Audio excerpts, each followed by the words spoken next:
হাসিনা সরকারের বিরুদ্ধে যে কোনো আন্দোলনে যে কোনো সময় যে কোনো জাতীয় পদে সোচ্চার ছিল এভাবে করতে পারবে। আমার কথা হলো এই ম্যান্ডেট তাদেরকে কে দিয়েছে? এই নির্বাচনে আমরা ছিলাম।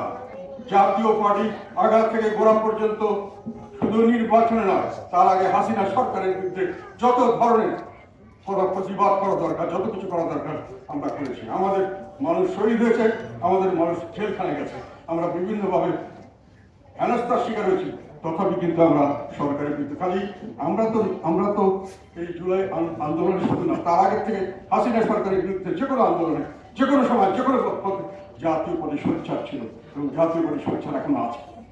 ফলে এইভাবে করে তারা নিজস্ব একটা কাঠামো তৈরি করে সেই কাঠামোতে তারা দেশকে সম্পূর্ণভাবে নিজস্ব ধ্যান ধারণা নিয়ে চালাবেন, সেইভাবে সবকিছু পরিবর্তন করবেন, এইটা আমরা মানতে পারি না।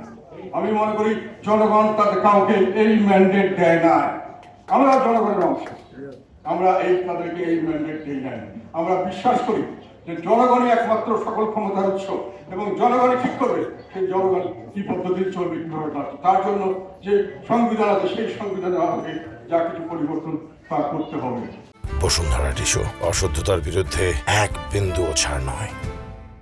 আমি এই কারণেই আমাদের কথা হলো যে সংস্কারের কথা বলা হচ্ছে মুসলিম মানুষের সমর্থনে, সেই সংস্কারকে যদি জোর করে চাপিয়ে দেওয়া হয়, এই চাপানো সংস্কার কেউ মানবে না। দেশ একটা অশান্তি থেকে আরো অশান্তিতে যাবে এবং সামনের দিকে আমরা বড় ধরনের দুর্যোগে পড়বো, বড় ধরনের বিপদে পড়বে বাংলাদেশ। আমরা সেই দিকে যাচ্ছি কিনা এটা সকলের চিন্তা করে দেখতে হবে।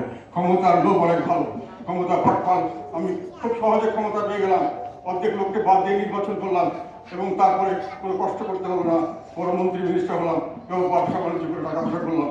এটার ফলাফল কি হয়েছে এটা কিন্তু আমরা গত আওয়ামী লীগ সরকারের আমলে দেখেছি। তারপরেও আমরা এই একই ভুল করতে যাচ্ছি এবং একই গর্তের মধ্যে পড়তে যাচ্ছি, যেটাতে দেশ একটা অস্থিতিশীল হবে এবং বিশালভাবে একটা সমস্যার সম্মুখীন হতে পারে এবং দেশের মানুষকে আবার এই অশান্তি অত্যাচার, আবার সেই হানাহানি মারামারি, আবার সেই আন্দোলন, আবার সেই সংগ্রাম আবার শুরু করতে হবে এবং দেশের মানুষ হতো এটা করবে, বাধ্যই করবে।